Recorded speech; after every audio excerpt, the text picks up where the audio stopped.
Welcome to episode 5 of the Rugby League United Podcast, the sport's biggest names discussing their lives, their career and aspects of their mental fitness too. In the company this week of a true great iconic figure of the legendary Wigan sides of the 80s and 90s, England's most capped forward, a leading coach as well in both codes of the game, and it's Denis Betts. Dennis, great to see you. How are you, first of all? Good afternoon. I'm very well. I'm really good. Keeping myself busy in this strange time. So we're pushing towards what the new normal is. I'm just trying to work out what normal is at the moment. But my wife owns a post office and a little shop which has got a cafe connected to it. We've been open for 2 or 3 weeks with takeaways, but the shop's been open. And she's seen as an essential service for the local community. Everybody loves a bit of money at this stage. I don't know what they're going to do with it, but all the old people keep coming and drawing all their money out from the post office. Seems to be the only place they can get it from. But so I've been pretty busy. So it's been nice to be able to serve your community and have some purpose in your day. Yeah, you've been embracing yourself. I guess one of the aspects of well-being that is giving. You've been out and about on foot, helping people out. You've been telling me. Well, I've always been quite. One of the strengths of my mental health has been that selfless acts of kindness. Is just that paying forward kind of mentality. It's nice to tag a word to it now and say that that's what it's there for. But I think it's something that's always been in my character, where I've been happy to help people, be around people, do things for them. And at the moment, like you say, it's just that if you can look after the people around you, then hopefully they'll look after you. But it's not. You want it to be a two-way street, but first of all, it's got to come from somewhere. It's got to start somewhere. And I've never minded being the instigator of a conversation, of a giving act, of doing something or letting people know. The random things of standing in a shop and somebody needing some change and you're leaning around and going, yeah, it's 10p, yeah, just put that to it. It's one of those strange things that I've always seemed to have done. I don't know. I must have come from my mum or something like that. I don't know. There's so much I want to talk about you over the next half hour or so. Both from your life as a player, a coach, a person, and a young lad from Salford. A little bit of that young lad just came out as well. So let's start at the beginning. How was it for you? How was it for you growing up and your formation? Growing up, it's one of I can put it in a couple. You know when you come from somewhere and everybody asks you like, "Oh, do you ever go back?" I never go back to where I came from. It's one of those. I don't think I really enjoyed my childhood. I grew up in a council house in Clarendon, which is not far from Salford precinct. It wasn't. I'd been moved from Broughton. I was a young lad, and it was like my dad was a pretty abusive fellow. He was never around, and my mum struggled. I had a real good group of people. My grandparents on my mum's side were really a lot like my parents as well. I adored them. They adored me. My granddad bought me my first pair of boots. It was that kind of stuff that in my life. And I was very fortunate I had some athletic ability. I don't know where it came from. Oh, well, I do know it. My mum was quite tall. My dad was a good footballer, apparently. And I just had athletic ability. I was quick. I could run. And my evasion skills and toughness grew up on the fact of being chased by gangs and not getting caught. And if you did get caught, being able to take a beating. So that's how you grew up in Salford at those stages of my life. So, like I say, all the evasion skills have been chased or by the police or by opposition kids your same age. And that's where I grew up, and it was a resilient, tough upbringing, and wasn't great at school. The school wasn't great with me either. Looking back on reflection, I always thought that it was me that just didn't like school. I had no real authority figures to make me go to school. My mum was she did 2 jobs, sometimes 3, working, cleaning, keeping food on the table. My dad was never around. It was my choice to go to school. I never went really a lot of the time. I used to play truant quite a bit, and gang of lads that I was with. So I left school with no GCSEs, no levels, but the school itself, when I look back, nobody really did. There was nothing that wanted to attract me to the school or keep me there, apart from one teacher as well. And everybody makes it back to that one person who was a sports teacher that wanted me and sent me to trials for football. He sent me to trials for rugby. And I think sport was the thing that kept me on track really, and was it's a big statement, but like sport was one of those things that's probably might have saved my life a long way. How close did you come to choosing football rather than rugby? I don't think it was my choice. It's always a nice line if it's like, oh yes, as a 16-year-old boy, I'm sat there going, do I want to be a Manchester United footballer or do I want to play for Wigan? It wasn't my choice. I was mad football. Rugby was one of those things that I was pretty good at. Where it came from, there was no rugby in my school or my area. I was quick, I could run, I was tough as a 14, 15, 16-year-old. And a fella called Kevin Devine, whose sons both played professionally. Sean Devine went on and represented St Helens, but his dad Kevin wasn't the coach, he was sort of like the manager of Lee Rangers at that time. And he saw me play for Lancashire when I was under 13s. And he came to me after and asked me if I wanted to go and play for Lee Rangers. I played football on a Sunday afternoon for my local team in Clarendon, and I was just mad on football. We lived like 15 minutes walk away from Old Trafford. I used to go down there. I was Manchester United mad at that stage in my life, and used to sneak in when it was standing at Stretford End, and I used to mind cars along the way all across the roads up to Old Trafford when I was a kid. And he offered me an opportunity, and I said, well, my mum doesn't drive, my dad's not about, and I can't really do it. He said, I'll come and get you. I said, what? He said, yeah, I'll just come and pick you up on a Sunday. And for me at that stage, Lee was a million miles away. It was like 20, it wasn't just 15 miles down the road of East Lancs. It was another place. It was a million miles away. I was never going to get there. But Kevin came on a Sunday, picked me up early, 8, 9 o'clock in the morning, drove me to Lee or Woolston or St Helens or Warrington or wherever we were playing. I'd get out of his car. I'd go and I'd play for Lee Rangers. I'd get in the car, no shower, straight back, play football in the afternoon. And I wouldn't see him till the following week. And this fella, he wanted nothing back from it. He just wanted me to come and play. I was a good player at the time as well, but he turned up every single week and took me to play rugby league. There was no rugby league in Salford for me at that time. Schools were on strike. There was no school sport. But I was playing football for a local team on a Sunday afternoon. Didn't want to give that up. So he picked me up early and dropped me back off, and I played football in the afternoon. And that was like the instigator of where rugby league came from in my life. It was something that somebody was willing to put themselves out for at that stage, and I was good at it. I was pretty good at that, but I always wanted to be a footballer.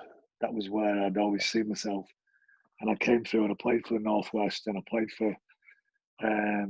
in regional finals. I played for Salford schoolboys in the English schools competition. We got through to the semi-finals. And I thought I was okay football. I played for Manchester United schoolboys. I got played for Manchester United's B team, trained with their youth team, played a game with their youth team. I was looking to get an apprenticeship, and everything was geared towards this apprenticeship at Manchester United. At the time, they took on a lad called Daniel Graham, who was a Welsh international, and went on to play for Manchester United's first team. But the other kid that they took on instead of me was a lad called Mark Robbins. He went on and had a fantastic career as a footballer as well. Yeah. So I lost out to those two that went on and did okay. And it's only on reflection you look back. Them two being there and me not being taken on was probably the best thing, because I did okay in rugby league. So, and it was the rejection. It was the rejection of Manchester United that really left me with not nowhere else to go. I got offered a couple of YTSs at that time, which was like £17.50 a week to go and play at Blackburn. One was at Blackburn, one was at Port Vale. But Wigan offered me £5,500 to sign as a 16-year-old kid, and my mum never seen that kind of money in her life, or I'd never heard of it. They wrote me a check out for £5,000. So that's what made me decide. That was the swinger. So we say at 16 years of age, being offered £5,500 signing on fee in 1986. When I lived in a council house, I'd never seen that kind of money. I was looking to see what the £10 note looked like, never mind anything else. You signed for a Wigan club who were owning the sport at the time. What was that like for a teenager walking in, being surrounded by immediate greatness. I didn't know that as well. I think that might have been one of the strengths as well. I didn't know anything about rugby league really. Spent my life immersed in football again, and I'm not. I'd never been coached. I was a professional rugby league player. I never had a coach. Mm-hmm. There was none of this talent ID. There was none of this working through academies and collecting it. I played football on a Saturday afternoon. I played rugby on a Sunday morning. I played football on a Saturday afternoon. That was my life from being 13 years of age to 16 years of age. Along the way, I went to a couple of trials, got picked for Lancashire under 16s, got picked for England under 16 schoolboys, played on a Tour de France, got picked up by a scout. That was rugby league. He just came and saw me, picked up the scout, took me to Wigan. I was supposed to have gone to Leeds the day after and Leeds the week after when I went to Wigan. And it just went bang, sign. That's it. And I say, and this podcast is a great one as well because I know you can swear on a podcast. Can I swear on a podcast? Am I allowed to swear, George? I don't actually know the answer to that question. I don't, but it's only one swear word as well because I'll tell you the best piece of my father came with me to he was around now and again, and he just seemed to be on the scene when I went to Wigan this one night. So I went to Wigan with my mum. I had my English schoolboys blazer and tie on. I've been to France and played for English schoolboys. So I had a tie and a blazer. I didn't have a school blazer or blazed. I never wore one. So I went to Old Central Park, up into the boardroom. My mum looked like she was going on a night out. She'd never invited to know how to dress. So she got all dolled up for this, like going in to see the board at Wigan. And the board, it was Tom Rathbone, Jack Robbie, Jack Hilton, Maurice Lindsay. And they sat behind this big long chair. I always remember Tom Rathbone had a brandy and was smoking a cigar at the time as well. Also on this boardroom. We love your son, we think you're great, he's great, we blah, blah, blah. We think it could be a real acquisition to us. So they did this sale, and I'm sat on the other side like this, and I'm not thinking about anything other than that. Wonder what Leo Sale and might go to Leeds and see what Leeds have got to say, because there's a couple of scouts that were around. And so they came, and then it was like, so my dad's there talking like he knew what rugby league was. He'd never had seen me play all the way through being a schoolboy. And they offered this 5.5. They offered a contract. The contract itself, I won't go into it, but it's supposed to have taken me 20 years to fulfil this. I signed my life away. I had to play so many games to make this money. Play for Great Britain Colts, the old style contract. And but the crux of it all was, we'll give your son a cheque for £5,500 tonight. So I was like, my mum's like, oh. So we'll let you ever think about it. So they left the room. And like I say, the best piece of advice I've ever got off my father, I just sat down and turned around and looked at me and he went, fucking sign it. and that was how I ended up signing for Wigan. So that's the best piece of advice that I got, and that's how I became a rugby league player. And never really looked back. And it wasn't about the fact that it was something that I'd always wanted to do, and I knew who these players were at Wigan at that time. I didn't really know any of the Wigan players. I didn't know. I came downstairs, and I think the conversation Maurice Lindsay might have said to me, he said, you realise that the great Wayne Pearce runs 5 miles a day to make him great? And I said, well, I'll run 6, Maurice. I didn't know Wayne Pearce was at that stage in my life. And I should have done. He was like, he'd just toured with the greatest Australian touring side of history. And been one of the players of the tour, but I didn't know who these people were. So in some ways, that was the freedom that I had, just to go and charge around and be the best person that I could be. And I did. And I was very fortunate as well, because I latched onto a couple of good people. I signed one of the lads who played with me as an amateur was Ian Gildart. So we and Ian Gildart had come through the same system together. We were really good mates. I mean, he was a good trainer, he was a really good player, fantastic player. And we got together, we trained and we kept going. And then I was really fortunate within the second year that when Ian Roberts signed, and Graham Lowe sort of pushed me towards Ian Roberts, and we trained together a little bit. And I got friendly with Ian Roberts, and we did some training together. And he was only a young man at this time as well. But I saw what training could give you, and what having a good lifestyle could give you as well. So I threw myself into that side of it. And then on the back of that, I became really good friends with Andy Goodway. I think it was my work ethic that attracted me to these two people as well, because I was fearless, but I was a very good trainer, worked really hard. Didn't think I was the most talented in the team or around the team, but never wanted to be beat, never wanted to be second at anything, and wanted to really work hard, whether it in the gym or on the field. And it's one of those where I used to sit in those little groups when you first went to a professional club and you do pre-season training, and it'd be like, right, you sit back, youngster, I'll take this one. So we do our 400-meter runs, and I'd be like, oh, I'm going to win this one as well as the last one. You end up getting offside with some people, but the people that matter sees that little thing in you.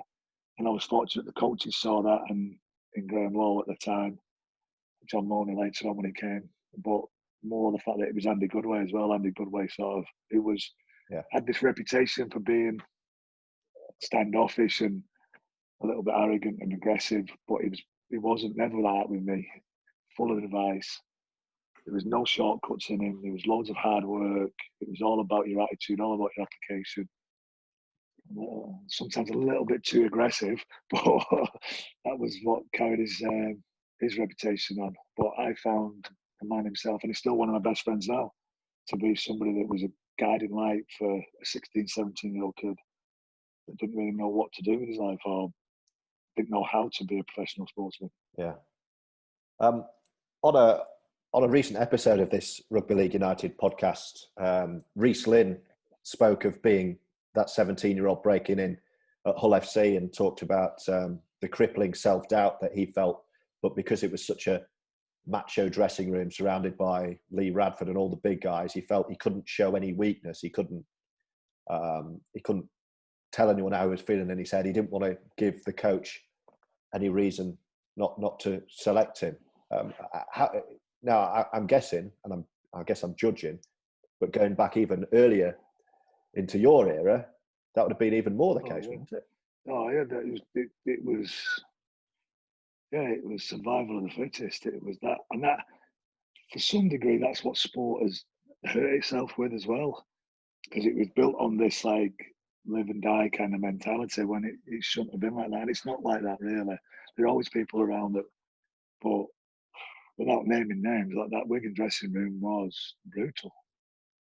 They say, if you wanted to be in there, you had to be more than you actually felt you could be.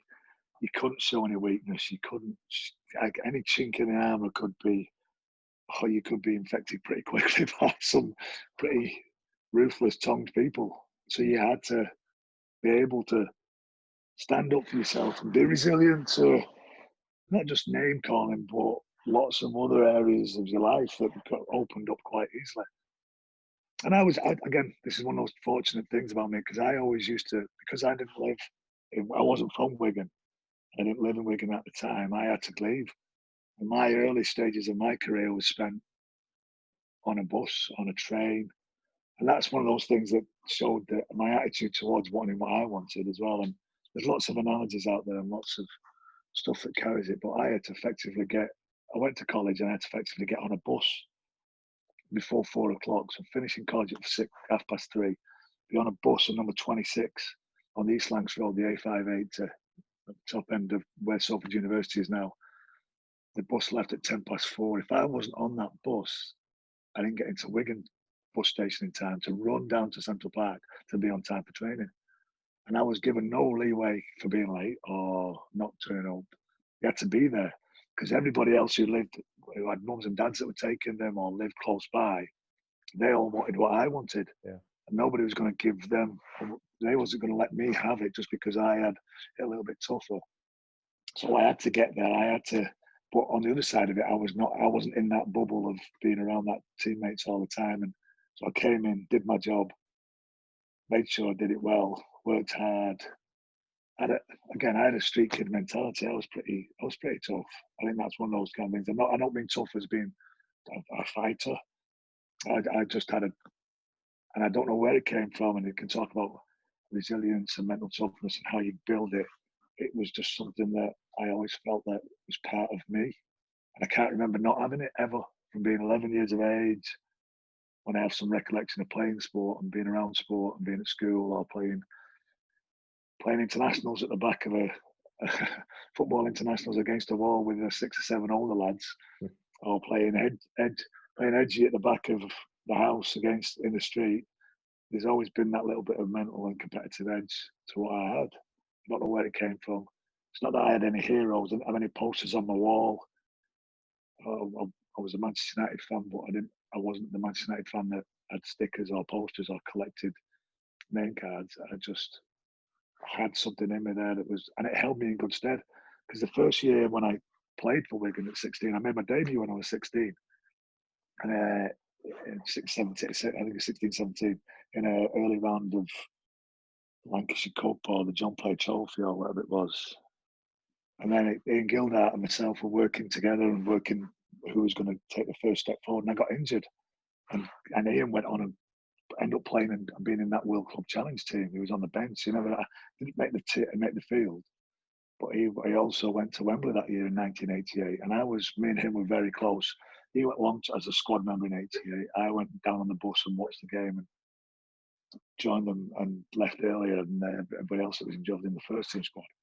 But I had to cope with that kind of rejection as well, through injury and working through it again and coming to the other side of it and ending up achieving the things that I'd set myself without having any goals. I just wanted to be better every single time that I trained. I didn't want to feel like I let anybody down. I had a real mental toughness that probably came from my upbringing or where I came from to keep working that through. Just one further question on that. I'm struck kind of by that macho dressing room that we talk about then, when it was impossible to talk, and how different it is now, how the awareness on mental health and fitness is different, and how there are organisations like Rugby League Cares, like State of Mind, like Sporting Chance. Everywhere you look, there are avenues to help people if they require it. Going back to that dressing room where you couldn't show any weakness at Wigan, if there was all that I've just outlined, if all that was available then, would you guys even have actually wanted it? Would you have been aware of mental health? You want it now because of your understanding and reflection on those kind of things as well. So yeah, now I believe that it'd have been great. But that also, on the back of that, some really good financial advice would have been great back then as well. Somebody telling me to save a bit, all those little things that you think back that you don't need. It was of its time, and sport was of its time at that stage. And we know now, looking back, and we see some of the stuff with injuries that occur, and brain injuries, and motor neuron disease, and all the stuff that's going on. Is it through hitting the ball? Is it through being hit in the head? Where does it come from? We don't. But it was of its time, and that was the way sport was. It was the Alex Murphy, it was the ruthless, it was the brutality of the half-time talk. I went back to school in 40, got a degree in elite sports coaching when I was 40 to Lancashire University, and I went back and I taught myself to understand why I did what I did and why I enjoyed what I did, and the mentality of it, and understand all that. It's what Alex Ferguson did early on in his career, what Alex Murphy did. That doesn't seem like coaching to me, but they were really successful coaches. The autocratic and the abuse that went along with coaching, and everybody says, "Oh, you need to get stuck into. You need to get." I know that there's no benefit in that because now of my education and understanding of sport. But it doesn't mean that some people don't think that that's still the way you should go. And the understanding of like what experiences you occur, not my experiences. I can help you because I can mentor you and I can talk it through. But you will only ever get true understanding and when you've had that experience. You might be guided a little bit easier towards those experiences by the information I give you or the way that I can talk about it. But you'll never experience what I experience. That's my experiences. And they made me resilient. They made me who I am. I can talk about them and we can have conversations about them. I like to equate it to the fact that I can go on the internet now and I can teach you how to do a triple back somersault off a diving board. I can teach you how to do that because I know how to coach. So, but I can read about it. I can understand the movement patterns of it. I can understand where your hips need to be, where your hands need to be, what you need to do with your head. But I can't tell you how it feels because I've never been on that diving board. But I can tell you how certain things feel. But you don't appreciate the way I feel because of my experiences. Yeah. You know I kind what? of better understand it. I'll feel closer to it because I can relate to it because I've been there, but they're still my experiences and not yours. You know, I could completely relate to what you just said there. And a lot of the work I'm doing now in mental health, and when I'm talking to people and presenting with people on mental fitness and mental health, and I kind of have that nagging doubt in that I'm not qualified to do this. Who am I to talk to you? And then I remember, actually, the experience I've had on my mental health journey, I know what it's like to be in a really bad hole. I've experienced, a suicidal depression so bad that I wanted to end my own life. I know what that feels like. So I can talk to you about it. I might not be a doctor, but I can tell you how it feels. And if you're feeling anything like that, then I get it. And I guess that's kind of what you're saying. I can relate to it and we can understand each other on that level, but the subtle differences are always there because those are my experiences. What you can tell me is how you coped with it, and I might be able to take some of those coping mechanisms. I might be able to take a little bit of your journey and try and see if it helps me. But then I can get fed up with it because it doesn't, or I might not want to stick at it as much. That's why some addicts never stop. They stop taking, but they're still addicts, and some carry on taking even and that because some of them learn from other people's experiences and their own and take those lessons and move them forward. And has been one of the great strengths of my journey along the way is that, I've never been really angry about what happened. I've thought back on this a lot of times and I've let it go. It's it doesn't affect the past. Doesn't make me who I am. I make me who I am today. The experiences I've had have helped me get to this point and understand who I am. They don't make me who I am because I had abusive father. Doesn't make me an abusive father. So I don't understand that relationship there because it's not the experience that I have. Does that make sense? Yeah. So I chose not to be like that because I didn't like it, because I didn't want to be part of it. And they're the choices I have. I knew that I was going between stimulus and response. What makes me who I am is a choice. Yeah. And you can understand when you sit down and talk to somebody and know that how they have got to that point and how desperate things can be, but what kind of people have they had around them to be able to call on? Have they got anybody to call on? And then you feel that that's my responsibility to offer myself. If somebody wants to take it, then they can take it. Yeah. So that's what I like about when I said about the giving side of it as well. It's always that kind of, I'd like to feel, even though I don't sound it, I sound like somehow. You open the door and see your girlfriend, your boyfriend, one of your girls is at the door, and you go, "Hello." And they say he talks like, he's not putting it on. He talks like that all the time. It's like, I'm not being angry. I just sound like this all the time.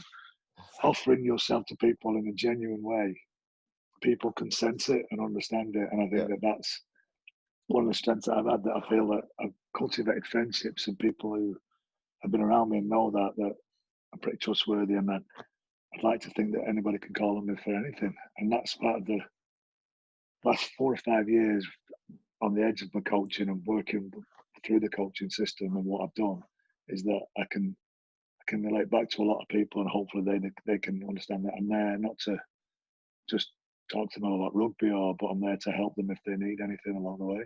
Yeah. I mean, we've gone off on a bit of a tangent there, but that's good. That's what I want this podcast to be, and exploring little things like that. And I think that was very powerful. A lot of that, and I can sense talking to you that your circle of trust has always been something that you've really valued in life. Well, I'll tell you something, what I realised a long time ago, and I think I got this from my granddad more than anything else as well. I think along the way he said, I'd rather love and lose than never love. It's like, so you've got to be willing to give yourself and then hurt along the way. And coaching's like that. You can trust the players all you want to give you the delivery that they give you, but sometimes they don't mean to not play well. Sometimes they don't play well because it's a situation. Doesn't mean that they don't. you shouldn't trust them to do those things, or you shouldn't give yourself freely. I think that's one of those things where I've always felt that if you want to take the opportunity to hurt me in whatever way, then you will do that. But it doesn't stop me wanting to give you the opportunity to be the better person or be a better person because of it. I think that's one of those lessons in my life, and I think it came through my family and people around me, that I've never really minded getting hurt in that sense. Because, like I say, it's a shallow kind of person that guards himself and won't give of anything, and be afraid of saying something wrong or looking a fool. Like I say, I've got 5 daughters. I look foolish every single day. They can take the mick out of me, and I have no foot to stand on at all. So I just have to roll with it. So what? And I love the way that you've had such a successful playing career, and we're not really talking about stuff like that. That's really nice and refreshing.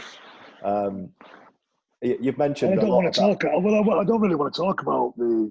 No, we don't have to. Finals and the 28 winners' medals I've got, or the Man of Steel, or the England captain of at Wembley, and walking out of Wembley in front of England as the captain in the World Cup final, coaching a team to the World Cup final. And I don't want to talk about that. Those things are important. But you know what though? Actually, the one thing I do want to make sure we don't skip past is that captaining England in a World Cup final. And I guess, I mean, in terms of mindfulness, were you able to live in that moment at the time and appreciate what a major thing was? Or is it only now when you're looking back thinking, blimey, that was big? Well, I had a conversation. We talked about when I first started as Wayne Bennett's assistant, and we played in France. I think we played in France in a warm-up game, and I presented the shirts to the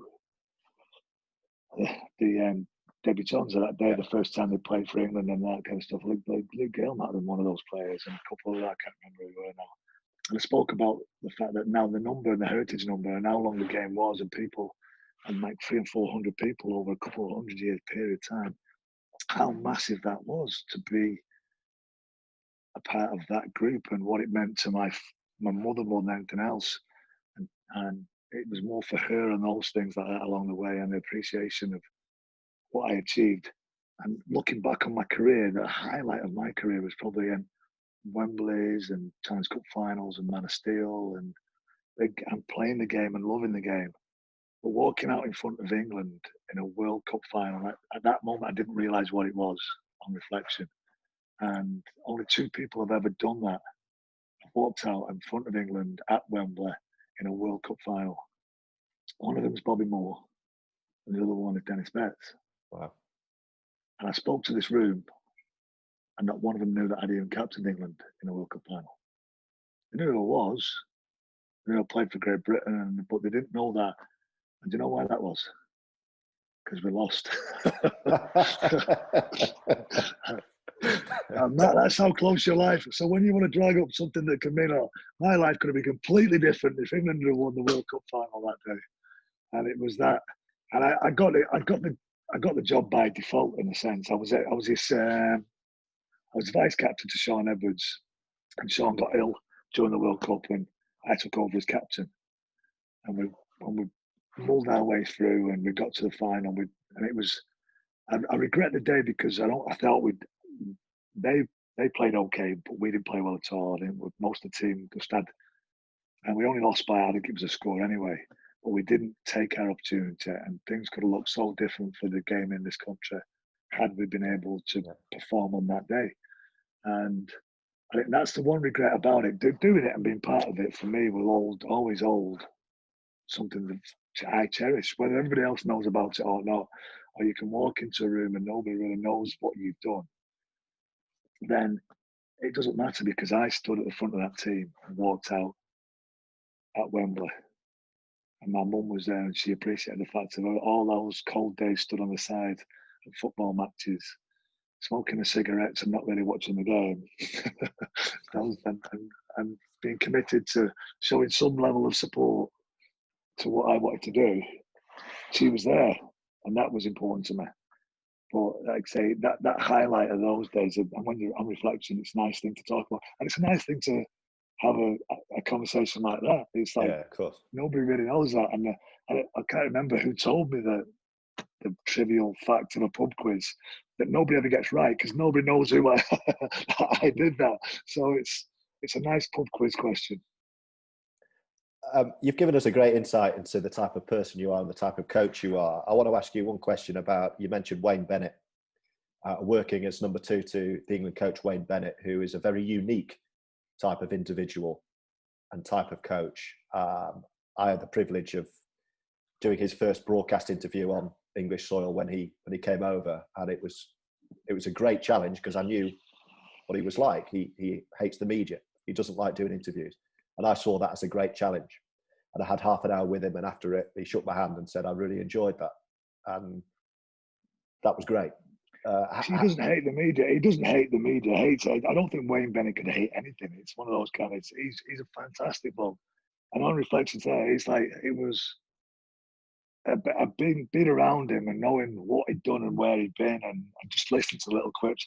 It wasn't anything revolutionary, or there wasn't anything that was different. It was just him. He had a persona, and the players wanted to be in his team. They wanted to play for him.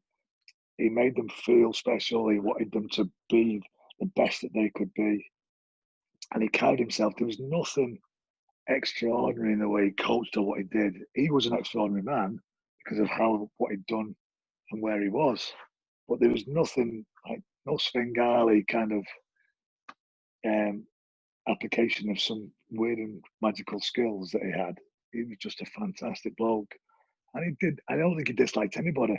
He liked to get his point across, and he always felt that people would like to twist his point a little bit. Yeah. And that's why he had that little bit of mistrust. But I don't think he hated anybody. Well, what he said to me, Dan, was that he would rather be at home in the company of his animals than other people because they don't speak back to him. I sensed he liked his own company more than that of other people sometimes. He loved the players. He would immerse himself in the team. That was his style. I say, all the coaches that I'd been a part of, coach sits at the front of the bus, and it was one of those kind of, I don't know, it's just an unwritten rule of where the segregation was when you went, and Wayne was in the middle of everybody. It's around his core of players. He made sure that all the players he was part of their inner circle, so he could influence them, and that was his strength. His strength was that he had great people skills. And as you said then, he's really likable. Once you get beyond that persona that has been painted about him in the press, and he has cultivated it himself a little bit. He's not stupid. He knows how to play the game very, very well, and being successful has helped him do that. But he's a fantastic bloke. I thoroughly enjoyed the time I spent with England, with the players, with the staff, with Paul Wellens, with Chris Barron, with Jamie Peacock. See, I knew Jamie to talk to and be around, but I spent a time for a World Cup, and that time, fantastic bloke, love him to bits. He's a great inspirational character, and it was that kind of time as well that I got to enjoy something again different in my career, because the greatness of Jamie Peacock came through at that when I firstly got into coaching, and his career seemed like a massive career. But then I looked back and realised I'd actually been coaching 19 years. So I played my last game in Anglesey was in 2002, and I went to grand final when Bradford absolutely annihilated Wigan. Yeah.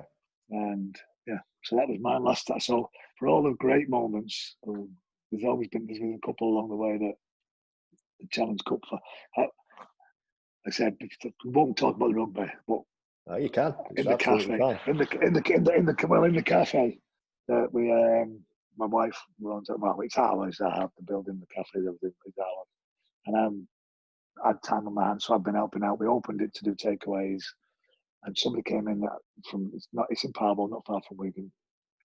And somebody came in and said, "Oh, I was watching that the other day on TV. That when Sheffield battered you, I won 8 grand finals. I've won in grand finals." And then everybody comes in here now and just shouts about Sheffield to me. You can't help themselves. There was one moment along the way that jump on top of you, and everybody likes to. They don't rerun Sky have not rerun all the winning games of Wigan winning the Challenge Cup final, but they keep playing that Sheffield game. Can't get away from it. When you were a player, what was your view of coaches? And I asked that because on an early episode of this Rugby League United podcast, Earl Crabtree said he knew very early that he would never want to be a coach because he didn't like their attitude or the way they were. Well, if I'm honest about Earl, he struggled to be a player, if I'm honest. So, so he didn't have much choice along the way, did he? Being 6 foot on probably helped him. He had no other choice, but and a haircut like that. How did you view? It sort of came along the way that I not even view coaches. I was really fortunate in a couple of senses. Like Graham Lowe was a revolutionary kind of coach when he first came in. I mean, like he took that team of Wigan from the '86 when they annihilated everybody but lost in the Challenge Cup to Oldham, and then turned it again. And we used to love not being scored against. It was one of those mindset shifts of how he wanted players to defend, and it was an attitude thing. It was an understanding of what your best looked like. I know we had a lot of good players and we trained a little bit differently, but we trained that way to be better defensively. So Graham came in with that strong attitude, having worked at Manly and been strong in the Australian game. And then when John came in as well, again, he'd worked with great players. He understood what attitude was required to maintain a consistent level of performance. And that's what he drove it through training and an application. So there was a great desire for them to teach the people around them to make them better. I think that's what I enjoyed about coaching. And then, see, Andy Goodway was a fantastic coach, a bit misunderstood along the way, but he understood the ability to work hard and how you needed to apply yourself to be better. He struggled with people. If he didn't have to coach people, he'd be a fantastic coach. But that's a sort of prerequisite to being a good coach. And it's sort of something I stumbled into. I was doing a little bit of it at the time, taking a couple of badges towards like the late 90s, early 2000s, and I ended up a clause in my contract to be able to, after I finished playing at Wigan, if I wanted to, I could take over and work in the academy and coach the academy. So with that, when that was put into my contract, I thought, well, I'll do something. I worked with Lancashire. I went in a couple of training camps. And the best thing that happened to me when I came, was David Waite. Yeah. David Waite being involved with England at the time, and he was a coach that had applied principles through Newcastle and worked the way he worked in Australia to highlight the areas of coaching that nobody else looked at. And it wasn't just about being a good player. It wasn't about understanding the game. It was about being able to spot the ability in somebody to get better. It was then applying the skills to make them better, and then walking out of the room knowing that even if they'd won or they'd lost, they were actually better because of the skills you'd actually given them. And that took a lot of dedication and understanding of what a coach is. A coach is not somebody who's just a great player. And when I finished playing, I went back to school. I started taking badges. I didn't want to be a head coach at that time. And then the opportunity when I first finished was an international player, played at Wigan, had a great, stellar career that I probably could have put my hand up and took over somewhere or taken a job and worked as a head coach straight away. But then I realised that I wanted to make this a career. So I went back to the drawing board, started doing coaching courses, started looking at psychology, started looking at physiology, started applying an understanding of what the body goes through and how to make it better and stronger and fitter and faster. So that understanding of every single component that goes into creating an athlete, not just being able to X's and Y's and dots and crosses. So it was a start of a journey, and I was fortunate enough that when I did get the opportunity, I was in a strong environment. I was in a comfortable environment because I was still at Wigan. It wasn't a completely alien place to be. It was hard the first 6 months because I was still in the mindset of a player, and not being able to play was really tough because I felt, as you all do, that I could do better. I should be in the team. I should be I can be a better player than this. Than what's being shown. I should be playing. And the hardest day of that time was when Wigan beat St Helens in the Challenge Cup final in Edinburgh. That was my first year of coaching and working with Stuart Vapor. And I felt like I could have made that team. I should have been on that team. I should have played in that day. And that was the hardest part of when I realised I'd finished. But on the back of that, what I had as well, I cultivated a nice little team, and where I was working with a group of 18-year-olds and 21-year-olds, and I started getting the addiction of actually helping and improving them as a group, and that became really infectious for me, and that's where an understanding of wanting to coach came from. I just want to ask you a couple more things. Does that make sense? No, I don't does. know if I babbled on a little bit there, but No, it makes was complete great. It was sense. being involved with that young group helped detach me from being a player. Yeah. All of a sudden, I realised it was more important. And we go on about when I first started, and what I didn't recognise when I took over the 18th, the game had changed completely in that sense. Like, I'd lived in a bubble for 18 years. I'd been a player, which was like I needed to be fit, I need to be strong, I need to be healthy to do my job as well as I could. So it was about me. Then it wasn't. I had 30-odd kids, and some of them had issues, the mum and dads. Some of them were cheating on their girlfriends, or some of them were cheating on each other's girlfriends, and it was causing trouble within the team. And I had one lad who was taking an acne drug at the time that had a tendency to cause suicide as well. So his mum was worried.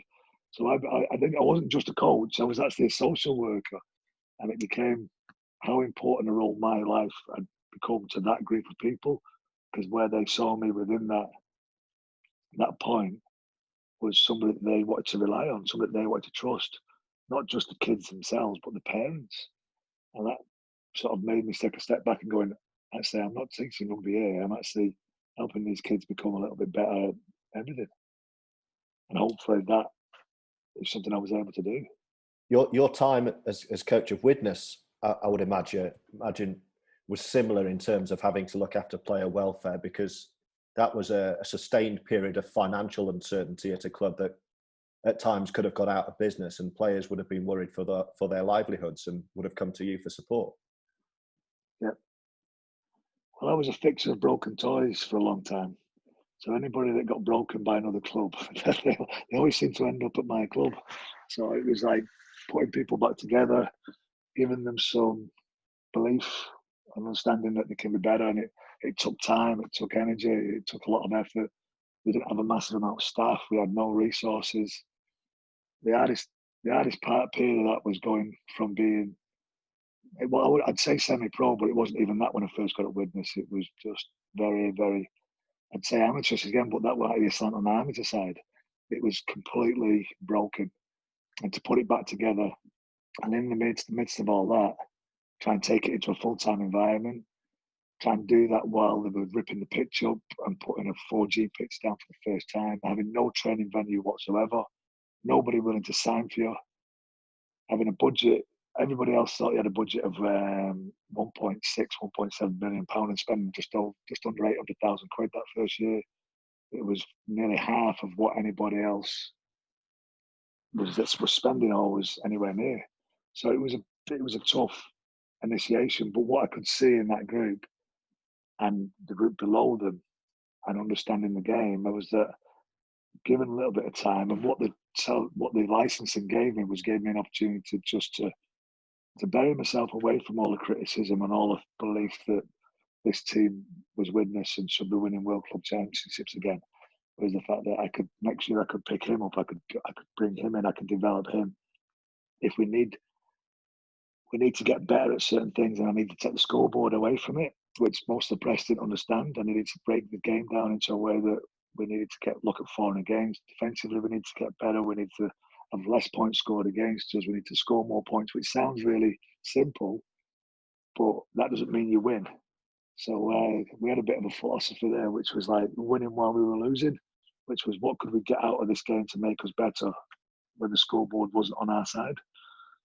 I think if you can do that, you can keep a job for 8 years that nobody thinks you should. So yeah, I love my time there. I think it taught me lots of lessons, and it did teach me anything that I didn't know about the sport already. So when I lost a job or the criticism that I'd had along the way, you know what I mean, that's the nature of what sport is. And the bloke who has nothing else in his life apart from his team, he can shout and ball all he wants at the weekend because that's his way of escaping. That's his mental release.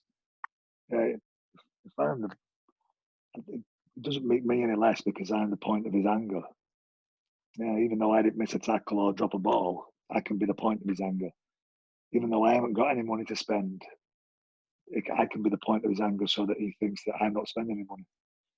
The reality is that you don't really want to know what's behind the curtain because then you stop being a fan. Once you know what's behind the curtain, it becomes too real. I think that's what sport is. It gives you that limit to take away from what your life is to escape for your team for that moment. And who am I to take that away from people by telling them the truth? Which is that this team's never going to win anything at the moment. We need some support. We've got no money. We had our best year. That Widnes had. I think it was the year, not the year we just beat Catalans at Catalans the year before. We had our best year ever in about 35 years. And our support base went down. Our season tickets went less because the end of the season hadn't been good enough. We should have won more games in the playoffs. It was that kind of mentality that I didn't understand. 35 years, highest finish, best performances, but that didn't matter because we weren't the World Club champions. What's your outlook and perspective on life right now? What is it that drives you forward each day? And are there still things career-wise that you want to achieve? Oh yeah, I wanted the moment that the beauty of being involved at Newcastle is that it's a breath of fresh air. The whole region, they love the game. The amateur game up there is vibrant and it's exciting, and the club itself has got an owner that's ambitious. It's not in it for himself. It's not in it for an ego. He wants the area and the club to do well, the region to do well. There's just a feeling in the place of an excitement that if something could click and the right people could be involved and the opportunities fall right, a little bit of luck, along with a lot of hard work, then it could turn into something that's really special. I think that's one of those things that drives me at the moment is that I'd like to see Newcastle in the Super League again. I know Gate said last time, but I'd like to see Newcastle Thunder in the Super League. I think I can help that and achieve that with already a great number of hard-working, talented people that are already involved at the club. I hope I can take my expertise and give that to them, and hopefully it helps develop into something more. I'm also mentoring a couple of squash players at the moment. Got Commonwealth Games coming up, and they're both ambitious and want to be part of that.